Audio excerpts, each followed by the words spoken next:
To live in America is to dream.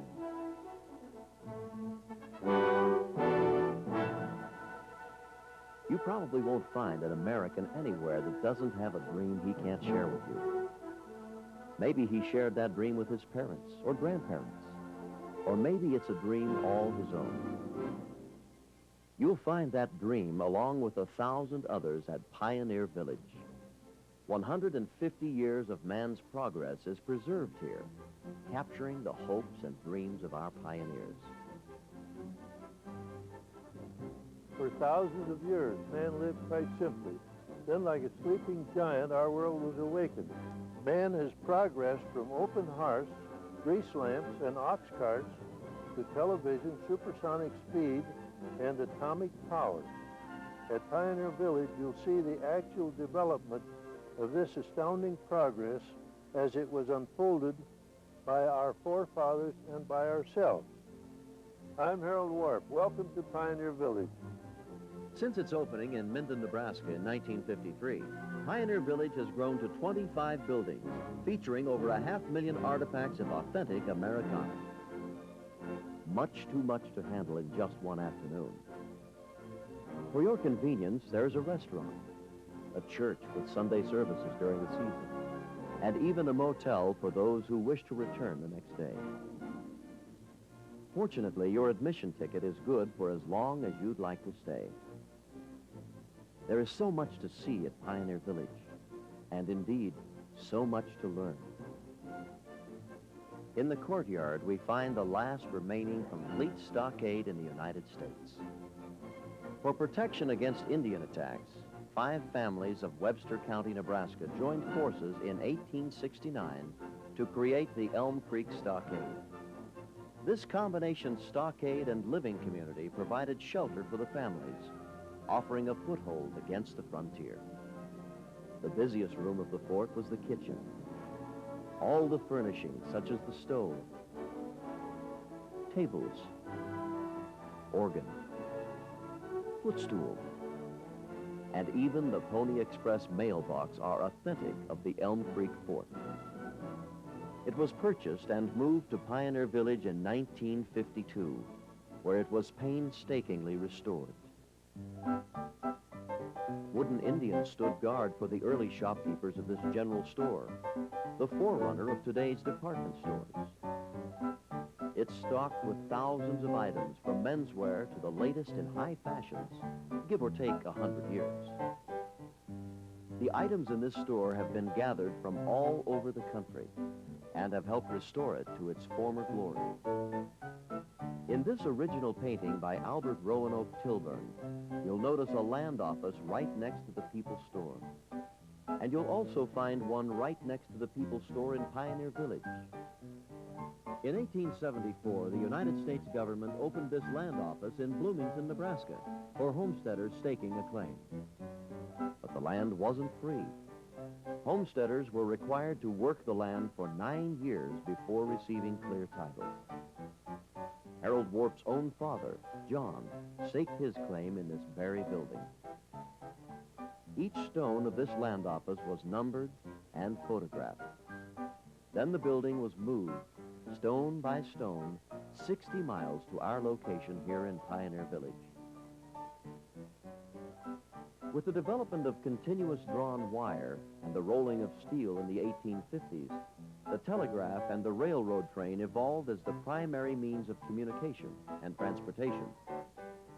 By 1869, the first railroad stretched from coast to coast, dispatching passengers at stations like the Lowell Depot.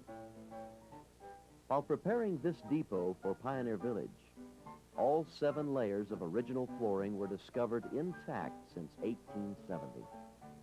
One of the first steam engines used was a narrow-gauge wood-burning locomotive like this Porter. This 1889 Baldwin was rebuilt in 1914 and continued in service until 1953. Our next stop, the turn-of-the-century Grom School, reminds us that education was not easy on the frontier. This, the first exhibit purchased for Pioneer Village, is Harold Warp's own alma mater. An authentic rural schoolhouse with the original desks, books, and stove, right down to the original water pail.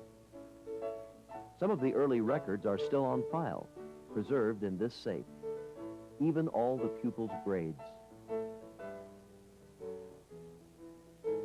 Sod homes were very common in the early homesteader days, and with good reason.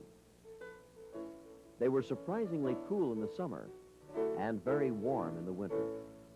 They were quite popular, even if the grass did grow on the roof.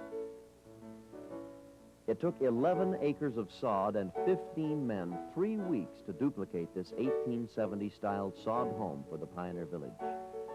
$39.50 was all it cost a homesteader like Harold Warp's father to build the sod house. This skate hall is where Harold Warp's father worked on the family's finances. With electricity still years away, a homesteader might turn to a candle-powered fan for some relief from those fierce prairie summers.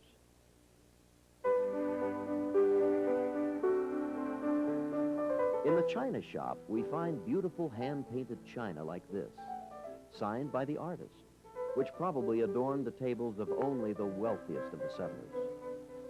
Specialty glass and silver were as popular then as ever, and especially black glass. If you look closely, a strong light will reveal delicate shades of violet and red. This is the largest collection of black glass in the country.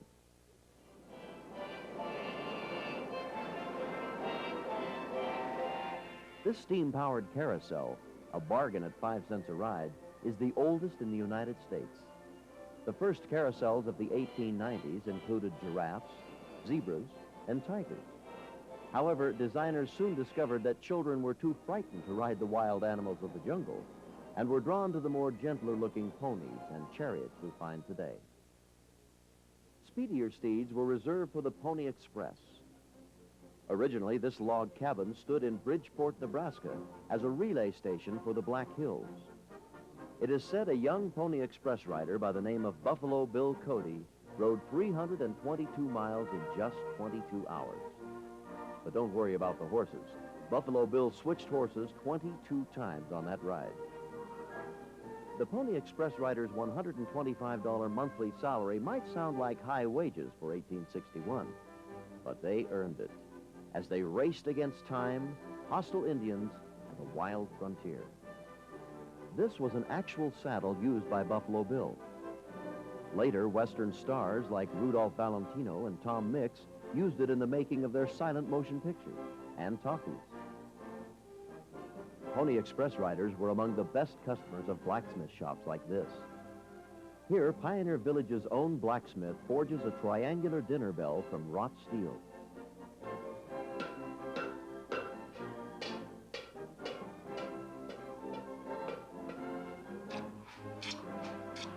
Unlike the Pony Express, blacksmithing is still a valued trade.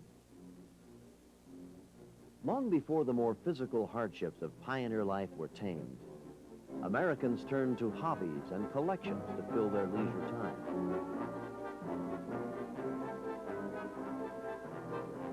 The Hobby House is a treasure chest of interesting and enjoyable collectibles. Beyond the courtyard stands the livery stable, a huge structure in its day. It had to be to house this 19th century logging cart. More than 1 million Conestoga wagons such as this, built by Pennsylvania Dutch settlers, crossed the Allegheny Mountains to settle the West. Once settled, our pioneers moved about in a variety of coaches, surreys, and handsome cabs. The wealthier folks were treated to fanciful rigs, even to the end. This hearse hails from the 1840s.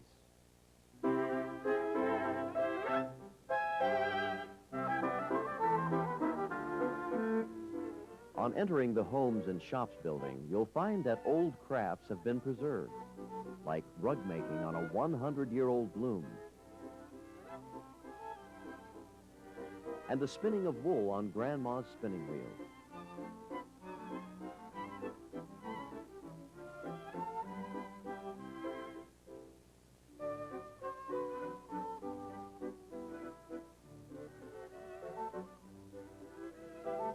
brooms made to order, just as it was done in 1850.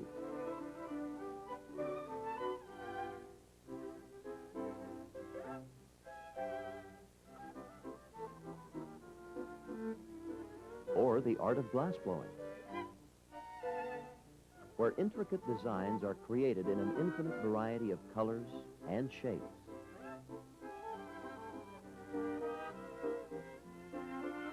A trip to the toy room is like a trip back to your childhood, or the childhood of your parents or grandparents. You'll find straw and rag dolls, the kind the pioneer children loved, as well as the china-faced Mary Todd Lincoln doll, the most popular doll before the Civil War. But girls aren't the only ones whose toys you'll find at Pioneer Village. There are circus toys, tricycles, and even a few rocking horses for boys.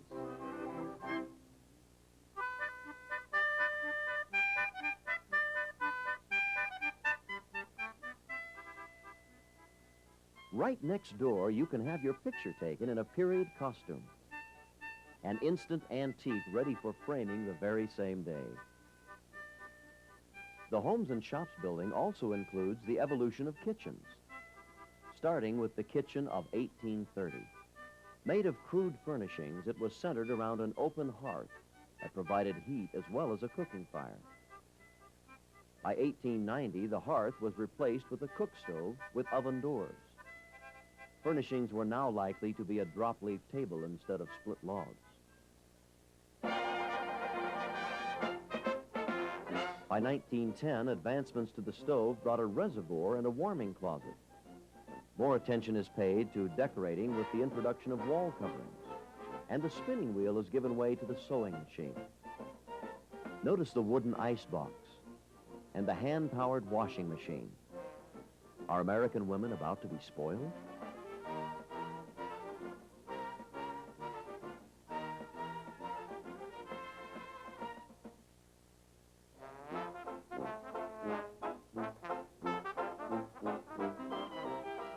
By 1930, our kitchen is considered modern, with a gas stove and iron, and best of all, electricity. An electric icebox, washing machine, radio and battery-powered telephone. What will they think of next?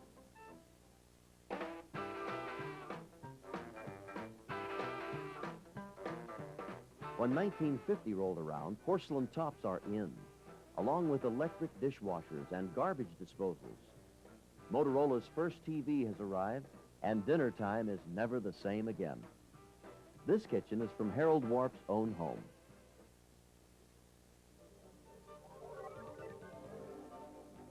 High-tech and built-in features distinguish today's kitchen, with this microwave oven and appliances that are set into the wall to save space. This island counter creates more workspace, and the self-cleaning oven saves time for the two-career family. But setting the table wasn't always as easy as it is today. The frontier farmer spent long hours working the land. Farmers and homesteaders of the early pioneer days used a variety of crude tools and implements to do their work. Here at Pioneer Village, you'll find the largest collection of antique farm machinery in the United States. Everything from horse and ox-powered implements to the modern self-powered tools of today. A team of 6 horses pulled this 1846 header. These enormous contraptions were popular in the plain states of the early 1800s. They were to become the father of the modern combines of the 1930s. But the first combines were not sophisticated. In fact, a farmer needed up to 32 head of horses to pull one like this. It took real strength and fortitude to manage such a machine. In 1840, a farmer might use a McCormick Reaper harvester to gather wheat crops, but only 3 were made that year. However, 10 years later, 3,000 were made, and by 1887, they were selling for just $316. Pioneer Village houses over 100 antique tractors, 30 antique trucks, and a variety of horse-drawn equipment. the largest collection of its kind in the country. Resistant to change, farmers insisted on driving the early tractors like this 1917 Moline with reins, just like a horse. 142 firms were manufacturing tractors when Fordson entered the market in 1918. 3 years later, Fordson made about half of all the tractors in this country, and as many as 100,000 a year by 1925. The 1922 Fordson sold for just $395, less than the cost of a good team of horses, and it could produce twice the work. But working the land wasn't the only thing the pioneer farmer had to worry about. With the ever-present threat of an Indian attack, the frontier farmer learned to be a skilled rifleman. Back in the main building, you'll find an impressive collection depicting the evolution of weapons from the simple spear and bow and arrow to crossbows, muskets, a flintlock like the Kentucky rifle, and the multi-barreled pepper boxers, dueling pistols, breech loaders, and the first of the famous Winchesters. You'll see Derringers, the kind used by John Wilkes Booth to strike down President Lincoln. The British Bulldog was the kind used to assassinate President Garfield in 1881. And a .32 slide lock was the type of gun that killed President McKinley in 1901. Restraining the early lawbreakers took a variety of forms, including the dreaded finger cuff. For centuries, the ox cart was the primary mode of transportation. But there was high style even then. This beautiful hand-painted Sicilian cart is from 1850. It is believed to have made its way to the United States for the 1893 Chicago World's Fair. In its day, this cart was probably considered the finest rig on the road.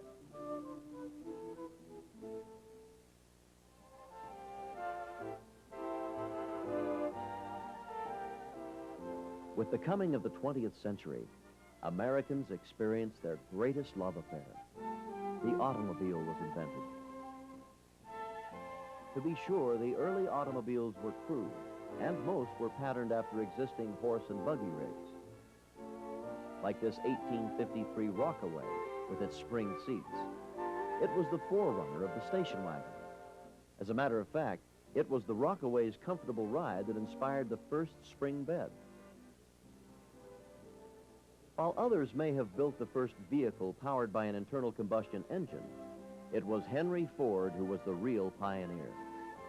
Ironically, Ford actually designed the very first Cadillac a full year before he founded the Ford Motor Company in 1903.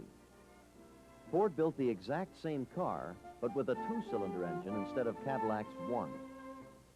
There were many builders of automobiles in those early years, including Sears and Roebuck, and its 1915 Electric by Woods.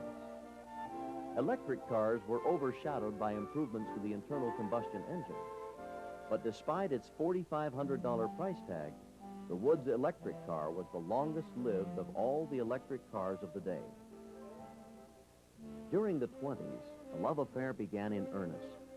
Cars were now enclosed from the weather, and horsepower became important. Speeds increased as roads improved, and America was changed forever. Who wouldn't fall in love with a Pontiac like this from the 20s, or this 1929 Lincoln Town Car, a real eye-catcher? It seems like 1929 was a good year for classic cars and grill work. This one is by Rolls-Royce. At Pioneer Village, you'll see the actual evolution of the development of the automobile, all arranged in chronological order. There are over 350 vintage cars. Chevrolets, Fords, Pontiacs, Buicks, Chryslers, Dodges, Studebakers, Cadillacs, Pierce Arrows, Rolls-Royce, Mercedes, Lincolns, Nashes, and even a moon. For the auto enthusiast, the introduction of the 1937 Cord was like a dream come true. Designed by August Duesenberg, it was the first car produced without running boards. This four-speed, four-door sedan with a 115 horsepower engine could reach an incredible 92 miles per hour. Decades ahead of its time, it featured many advancements considered modern even today, like these retractable headlamps. In the early 40s, Americans turned back to the open cars like this 1941 Buick convertible, or this 1948 Chrysler Town and Country with its wooden body and massive grille.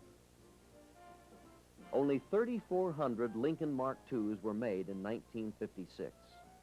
Introduced to compete with Cadillac's Eldorado with a price of $10,700, it was twice the price of any other Lincoln. And the love affair continues even today. The same evolution has occurred in other areas of transportation as well. Snowmobiles started out as rustic sleds driven by small engines and were called motor toboggans.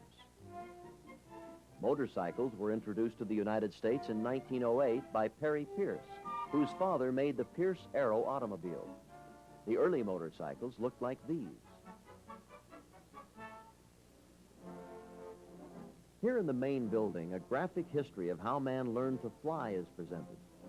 Iowa's first airplane, built in 1910, was modeled from a news photo seen by 21-year-old A.J. Hartman. One of Sikorsky's earliest helicopters, the Y-4, is stationed at Pioneer Village, as well as the first private twin-engine aircraft, this 1954 Piper Apache monoplane. With a push of a button, you can enjoy a demonstration of this 1940 Wright engine. It was used extensively in B-17 bombers and DC-3s during World War II. The second jet aircraft ever built in the United States is this P-59. There is only one other left in the world. It makes its home in the Smithsonian Institute in Washington, D.C. Diversity is everywhere in the main building, where we find such things as mechanical banks dating back to the first in 1869. They were popular into the 30s. Original paintings by William Jackson and other American artists like Audubon. And a collection of sculptures representing virtually the complete life work of artist John Rogers. There is even a magnificent lamp created by Louis Comfort Tiffany. Postcards and greeting cards may be out of the league of those great artists, but they are a sentimentalist delight. Old New Year's cards, Valentine's, and magazine ads like these are as revealing about America as anything you'll see at Pioneer Village.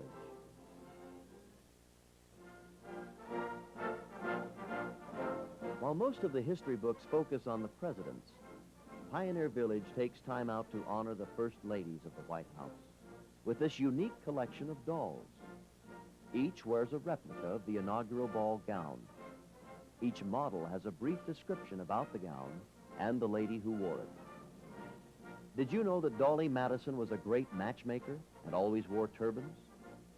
This lady was so remarkable that Congress voted her a seat on the House floor.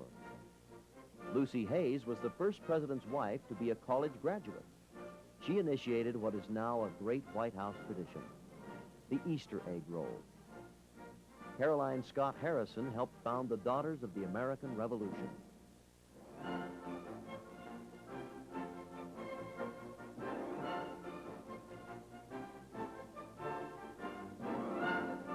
We have just given you a sample, a taste, if you will, of what a day at this incredible museum is like.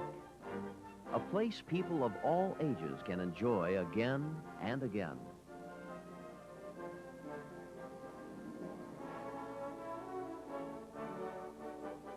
This country was harnessed with the energy of 100,000 men and women who dared to challenge the frontier.